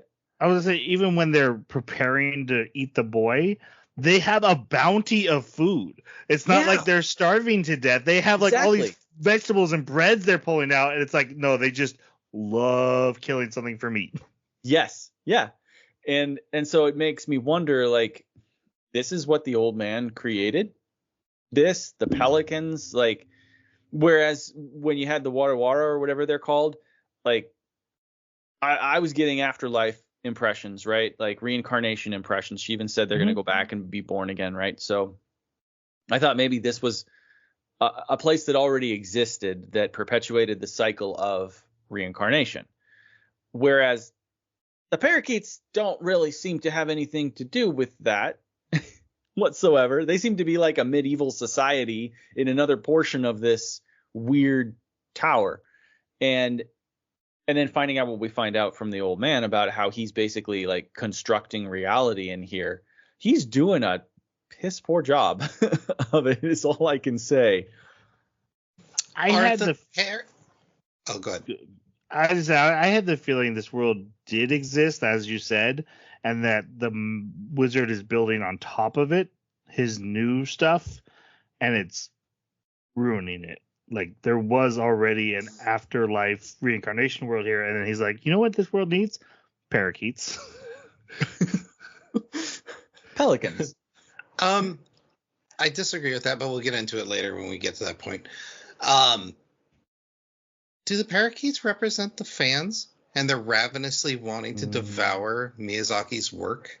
And now that they think they can do better, they're trying to take it over with the ruler? Oh, I like that. I think so. Oh, I like that. Especially the king, especially the king's scene of like, I'll just do it. So we're the parakeets. We're the parakeets. Well, that's fair. Yeah, no. Again, from the viewpoint of Miyazaki, why wouldn't the fans be the parakeets, right? Be ravenous cannibals? I can totally see it. Keep making me movies. I like that. I guess I'm having trouble distinguishing between whether the movie is about him and his current situation and his life, or whether it's a story about a different character that just happens to be inspired by his childhood. So that hits on my major big issue with this movie, is I think it's actually two things at once, and I don't know if it was meant to be. It seems to be a story about how to deal with loss through the lens of his own childhood and the loss that he has had in his life. And then there's also, here's what it's like to create worlds and be artistic, and what about my legacy? What about after I'm gone? And you could say maybe those two things are so similar that he's tying them together, but it does feel like they're stepping on each other's toes to me.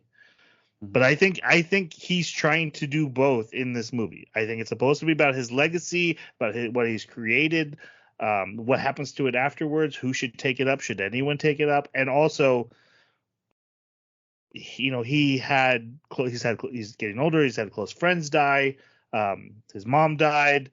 He's had to deal with loss and is looking back at where he came from, World War II. Again, he's a pacifist who loves nature and always pushes against, you know, industry and that kind of stuff. Tolkien would have loved him. And I think this is where I came from, and then what is next. I think the old man and Mahito are supposed to both be Miyazaki, but I'm not sure. And if that's the case, he thinks that the ravenous cannibals are going to destroy his work. I could totally see that. Like, historically, that's usually true. Is like fan-made stuff is generally not as good as the real thing, and whoever takes the mantle, anyone, trying to take over, take the mantle is just going to ruin it. Mm-hmm. We're getting a little ahead. The Heron guides the parakeets away.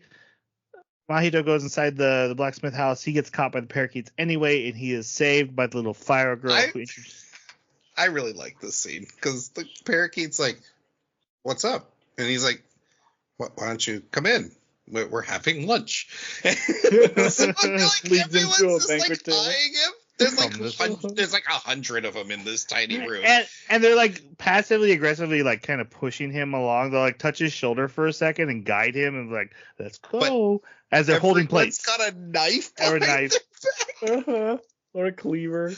Oh my god. All right. So, little girl name is Himi, introduces herself as Natsuko's sister. So this is his mom. At a different time in her life, because this place is wibbly wobbly. Your guys' thoughts on Himi? I liked this character. I did think it was a little bit on the nose, but also a little sad that her power was fire. Like that's I know. It's just, Foreshadowing. Yeah, right. But no, she was great. High spirited, wanting to do the right thing, loved connecting, and she seemed very aware that she was dead. And she was trying to help her son heal. I like this character.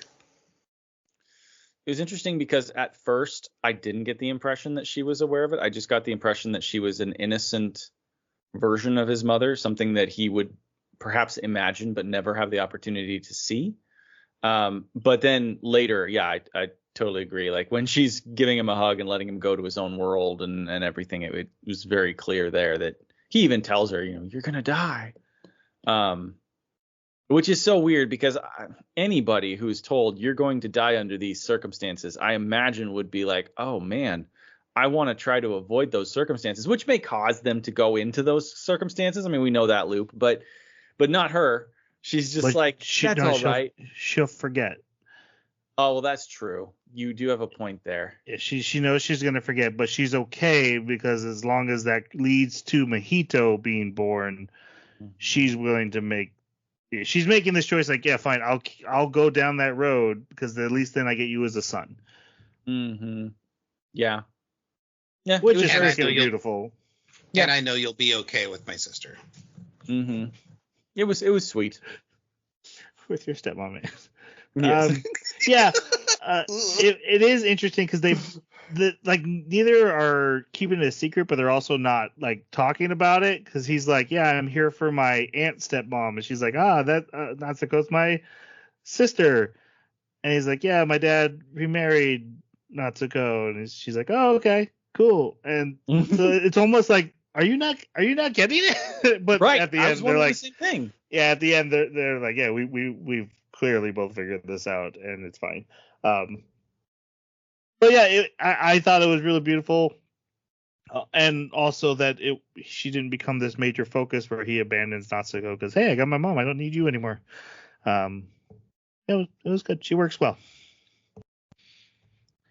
They travel to the tower and are almost caught by parakeets and have to use one of the magic doors to the real world. And they go out his door, and this is where we see that we'd already seen the father was searching for them, had gone to the tower to investigate. He'd been told about the magic meteorite that crashed here and got turned into the tower. So he's investigating, and he sees his son, and all the parakeets come rushing out the door, and they turn into real parakeets and poop all over him. But Mahito decides he's not ready to go back yet. He has to save Natsuko. So they go back inside. They go to Natsuko. This is where I would like to ask Jeremy. We have a lot of characters that are not in Mahito's presence, or even with Mahito in different worlds. Did what happened to them and their conversations between each other, those were dream as well? And yeah, how happen. For his theory to work, that has to be the case. Yes, they didn't happen. Have you ever had a dream? That doesn't make sense to me. Well, have you ever had a dream before where you are observing something in one place and then you're observing something in another, and then you come back to the original place? How would Mahito observe that if he's busy in the other world? Dream, man. It's a dream. No. Yeah, that's how dreams work. I understand what you're saying, but I don't agree. Well, you don't think it's satisfying, and I agree, it's not satisfying, but it's still possible. See, the thing is, Jason thinks it's real, and Jeremy thinks it's a dream, but the truth is, it's both, and neither. It's just the same time. Yeah. Because, well, and also the way the story is structured is the spirits, the Wada Wadas. I guess never mind. I don't want to get into it. It doesn't make sense. It doesn't, because I don't think the Wada Wada. I don't think they're actually people spirits. Yeah, I mean they're just figments of his dreams. So Because were they always doing this dance in this world? I mean, this world only existed once the wizard created it. So what happened to the spirits before that's the your wizard assumption. existed? Oh, okay, never mind. yeah, because I mean, if they're part of reincarnation, they would have to have always been there. You know, if it's not a dream. Anyway, they go, and just so you guys know, The Rock is very angry. He's giving them the people's eyebrow and everything. Cooking. Yep. No, the meteorite that is part of the tower is not happy with what they're trying to do. Natsuko is supposed to be here and give birth for reasons? We don't know.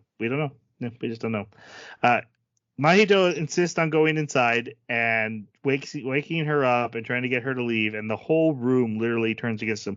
There's all these paper charms hanging around, and they literally like turn into mouths and teeth, and they're grabbing onto him. And when he pulls them off, he's left with like bruise and damage when he rips out the paper. And they're covering him, they're covering her. She wakes up, and he's like, "Mother, let's go." And she's like, "No, I hate you." That's the scene we were talking about. And then he's flung back out. Himi, she wishes that they can take Natsuko away, and then she's knocked out by the Rock with the people's elbow. It lightning zaps her. Again, I mean, this scene clearly means a lot of stuff. We've already kind of tried to chew on it a little bit. What does it mean for Natsuko? Why does she say "I hate you"? Clearly, him calling him her mother is him resolving his character arc. He's come to accept her as a motherly figure in his life, as part of his family. But no idea why she needs to be there, or even. I happen to think one of the reasons she's being antagonistic to him is the room influence in her. Is like, no, you're part of the defense. That's the first thing she says is, "You're not supposed to be here." Yeah. Or "You can't be here," or something. I mean, this is a big deal. Like, What do they need? The other characters are like, "Oh my god, I can't believe this happened. This is the worst thing that ever happened," and we're never told why. The Parakeet King is like, "This transgression cannot be ignored," and the wizard's like, "Kids, you know." And he's like, "No, this is like that's the biggest rule we have is you don't interfere with the birth lady." That is a really hard one. Like, I am trying really hard to find some kind of. It's dream, Jeremy. It just happened, but it didn't because it's dream. Yeah, I'm trying really hard to just entertain the possibility. Like, let's take for instance that we're talking about the same thing as the parakeets, where it's like it's the modern day interpretation of his works and how they're seen and the role they've played in his life and where he's going to go from here. Is there anything that she could symbolize? Is there anything that this event could tap into? I got it. Because he entered the room, what's about to be born is his creative work, and all of the papers are his critics. Oh, I like that. And they don't want him to give birth. The next generation. No, they don't. They don't want him there, or there. It's his disapproval. Disapproval of him. I am grasping at straws. But he's been pretty well received critically, right? Generally, or I'm sure his own self-doubt. Okay. His own eating at him. His work he's about to release, it's his own self-doubt. There we go. There is one other aspect to the Miyazaki legend, and that is when he retired, his son took over, and he thinks his son did a crap job, and then he came back. I don't think that has to do with this, but I think it's important to keep in mind. I do wonder if there's a message to his son in this movie somewhere. Well, I was actually going to ask about that because at the end he doesn't take over the work of the father. Yeah, let's get there because we talk about that too. All right. when he wakes up, he's outside the chamber with the wizard, and he goes in to talk with the master of the tower, who's got a little bit of stack of blocks that he taps. And then he's like, okay, come with me. And he takes him up to the meteorite and says, I made a deal with... skipped some stuff. After being in the room with her, the parakeets catch him and they catch her, and then he wakes up and the parakeet's sharpening a knife. That's where the banquet is. That's after. What? So he wakes up. Okay, follow me here. He wakes up outside the master's chamber after falling asleep. The parakeets come and grab them. He wakes up in the master's chamber. He goes inside, talks to him, and the guy's like, hey, I want you to take one of these stones and add it to the thing. And he's like, all these stones are filled with malice. He's like, see, that's why I want you to be my successor. You can tell that all the stones have been corrupted by malice. And then he wakes up again, and now he's chained in front of the parakeets.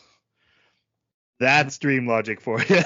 We literally jump from one scene to another. And yes, he was in that room with the wizard, but also he never was. Yeah, that's an AI made this. I promise you that is not the case. Disavow. We are not connected with this person in any way. Mr. Miyazaki, we are so sorry. Then we get the Heron shows up and helps him escape. They go to save Himi, who the Parakeet King, who's voiced by Dave Bautista. So Drax is the Parakeet King. Which I don't have my character to talk about, but I do love the parakeets being so crazy and evil. You think like, oh, this guy's going to be just the worst. He actually really does care about his people, and he is doing what he thinks is best. And the fact that he was like not just a selfish jerk after we've seen the parakeets was really surprising, and I thought cool. But he's going to blackmail the wizard with his granddaughter, grandniece, whatever, it doesn't matter. Climbs up the tower, and Mojito and Heron are scaling it as well. And then when they get to the entrance to the chamber, he cuts off the stairs and sends them flying down below. And then he goes... I loved this scene because normally in anime or cartoons or anything, even in movies, you will have a character, if they're eliminating a rope or a bridge or something, they'll just do it one time. This guy steps back, and I'm going, come on. You know the smartest thing to do is to cut the bridge again. It's so easy. It's like butter. Right. Cut the bridge again. And then he does. He does. He cuts kicks the last piece off. Like, nope, we don't want any of it. Piece off. I was like, yes. Because finally, a character did what I was thinking they should do. It's great. And then they has the scene where he gets to talk with the wizard, and he's like, oh, that kid, he went into the birthing chamber, and the old man's like, yeah, kids, I want him to be my successor, though, so just keep things calm for a little while. He doesn't blackmail him at all, which I didn't understand. I was like, well, what were you asking for? He leaves, but he sees Mojito and the Heron come in because, again, dream logic, even though they fell to the bottom, the door's now there in front of them. Yep. So they go inside. The king starts following them. They find Himi, and she takes them to go see the wizard. The wizard's like, hey, I went and I got non-malice blocks. All you have to do is stack them every 3 days and make the world the way you want to be. And Mojito's like, no, thank you. And then the king's like, I'll do it. And he stacks it up. And it starts to fall, so he just cuts it down, and the whole tower starts breaking. Black goo starts coming out of the meteorite that reminded me of Princess Mononoke. Again, I think that he references every film in this film somewhere. And then the old man apparently dies. They all start running out and fleeing. The world's melting away. Kiriko finds Natsuko, and they all end up at their own respective doors. The mom says goodbye to her son. Even she's like, I'm so lucky I have a great son like you. And he's like, what about you dying? She's like, it's fine. And she even tells her sister, hey, I'm sure you got a great husband. Take care of him. And they go through their own doors back to their own world. all the birds start coming out, but they turn back into normal birds, so everyone's covered in bird poop. The heron tells Mahito, "Hey, haven't you forgotten everything that happened?" He's like, "No, I remember." He's like, "Oh, why?" Because he stole one of the blocks from the hill, one of the old blocks that had used to be able to make a world, had some power left, and it's helping him keep his memory. And then the old woman in his pocket comes out. And then it just cuts to years later, they're leaving, and we see he has a little brother, a little sibling. He's packing up his stuff.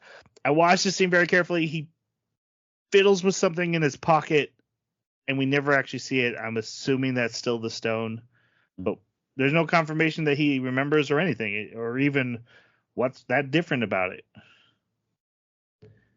So that was a lot. Again, and what does it mean? Is the king, is this Miyazaki's impassioned plea to take up my world, or is it him saying, don't worry about it, just let it fall? Die. Is it to his son? Is it to us? Is it to himself? It means something to him, but I think the best you can do with this is find what it means to you if you're watching it.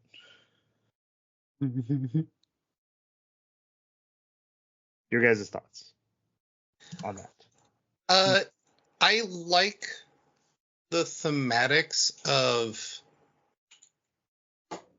his older self telling his younger self. It's almost like his current self telling his creative side, we're done, it's time to rest. I kind of like that. And then also the symbolism of the bird, of the master bird coming up and going, well, if you're not going to do it, then I'll do it. And ruining everything. Like, I think that may be the lesson of him telling his creative side, I think we're done. And then also a warning to anyone who would come before him, or after him, whether it's his son or anyone else. Don't try and take my work and do something, make your own kind of thing. But yeah, this the symbolism I didn't get the first time. I think hashing out with you guys, I think maybe we're onto something. But again, with most contemporary pieces, it just feels like it's all conjecture, and it just doesn't feel very satisfying for me. It also requires a lot of like external information. Like if you don't know anything about Miyazaki, you don't know anything about how this show is connected to him, 1,000%. and you just watch it, you're like, what am I watching? So that, I think, is both a good and a bad thing, right? Like if you are willing to do the research and if it's available information, then you can have something interesting there. Otherwise, it's detriment. One of the things that I thought was interesting was just the concept of stacking the blocks and how difficult it was, how precarious they were always set up. And if that's the worlds that he's creating in his storytelling, it's really cool. I like that. That's a really good representation of, this is a delicate balance to tell these stories. It's not easy. It's very, very hard. And there's always something malice in it. Not malice as in like something particularly malicious or anything, evil, but just right. It's him not being satisfied with his work. Or you could even say a lifetime of watching, again, a guy grew up during World War II. I've watched the worst of humanity, and now when I make worlds, some of it seeps in. Yeah. Mm-hmm. Yeah. Or I like that. And also like a refusal to create worlds with malice. Because that's kind of what refusing that. Mm-hmm. Yeah, what we were leaning towards is like we're not gonna create worlds with malice anymore. But it is interesting that the kid said, I have malice in me, so I can't touch these bricks. So it's almost a way of recognizing that even if the bricks themselves are pure, the storytelling pieces, you will corrupt them. Like and I think I personally have an opinion on, what a surprise. I have an opinion on a core component of storytelling, and that is that all stories must have some degree of conflict. If you don't have conflict in one form or another, whether it's internal, whether it's external, or even just a conflict of ideas. You have to have conflict of some kind. And conflict in itself is somewhat negative, right? It means that something's going to win and something's going to lose. And so that's going to seep into even the most perfect, beautiful environments of storytelling. You're going to have some kind of negativity that is required for a story to have something to surmount. So that was, if that's what he's trying to say with that part of like the building blocks, I like that. That's very neat. Yeah, I would say My Neighbor Totoro disagrees with your statement. Not that there has to be conflict, but I find that movie boring, so maybe you're right. Yeah, I just, again, I see. I think the world built, the box is definitely building worlds. That one's easy. And I remember finishing this first time and being like, is the boy Miyazaki or is the old man Miyazaki? And maybe it's both. Yes. Yes. All right, let's go ahead and go to final reviews. We'll hash out the last of it there. Yeah, I'll go first. You're darn right you will. You usually ask, so it is your pick, but without rehashing too much, voice acting was flawless. The Studio Ghibli is just top notch, and the music was fantastic. Some of the story beats were really good. A lot of interesting theories and symbolism that we've talked about tonight. Not my bag, but if you have enjoyed their work in the past, I think you may enjoy this. However, for me, I got a bunch of not great stuff, and I got a bunch of really great stuff. So I'm in the middle of the road. I'm going to give it a 3. That's how that works, Troy. Right? New year, new Troy. Do whatever I want. Jeremy, what are your final thoughts? Yeah, I'm right there with you. This is a solid 3 for me. It's beautiful. There's probably a lot of really deep things here, but I just kind of feel like I'm grasping at straws to find them. So it's just not enough meat that is easily accessible. Maybe the meat's on the bone. I can't get to it. I think the biggest thing to get past in this is the dream logic that it uses, because it's very discombobulated. And again, the movie is not holding your hand. It's like, I showed you the sword, figure it out. At its heart, it is a very simple tale of a troubled person going to a fantastical setting and coming back changed. It's been done in movies like Labyrinth. There is a simple, easy to follow plot there. The themes and symbolism are so heavy and so obvious, but so hard to decipher without extra knowledge. Like you said, Jeremy, you can't just watch this and be like, this is an artist's take on world crafting when your son is also taking up your mantle and you grew up in World War II. Like, the first time I watched this, I'm like, I can see it, but I can't open it and figure out what this is. And it was very frustrating to me. So I think it really is if you're the kind of person who's like, I love Miyazaki lore, the man is a genius and I want to understand him, this movie's going to be great for you. If you're like, hey, I just want to see funny parakeet birds with murder weapons and a kid go on a magical tale, I think this movie also would be good for you. If you like to chew on stuff, but are just kind of a casual observer, I think this movie is going to be very frustrating. And I think it has been to many people, and that's why. I don't think it's because anyone's stupid or anything like that. I think it's just what this movie is. It means very much to its creator, and you have to basically understand the creator to start opening doors, and even then, who knows? They could have called it Miyazaki's Puzzle Box. Yeah. That would have been a better name. Yeah, I think it's the most Miyazaki thing he's ever made, but the least Studio Ghibli thing he's ever made as well. So it's a 3 for me, just because of the amount of frustration I felt. I would watch it again happily if someone came in and was like, "Hey, I've never seen it. Let's watch it." I'm like, "Yeah, cool. It's always beautiful. There's nothing unenjoyable about watching it."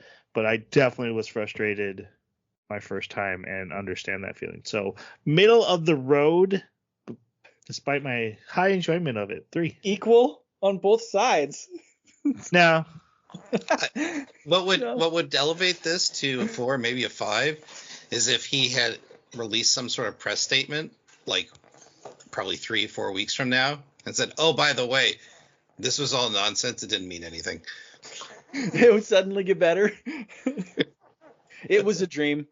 apparently on the DVD there is commentary where he explains a lot of things, some things. But again, this has to be viewed in a vacuum and judged in a vacuum. Right. That's what we're doing. Like I said, I think for people who want to dig, there's a lot of stuff to chew here and a lot of enjoyment to be found. Just not what I was doing at the moment. All right. Those are our scores. What would the next anime be? It's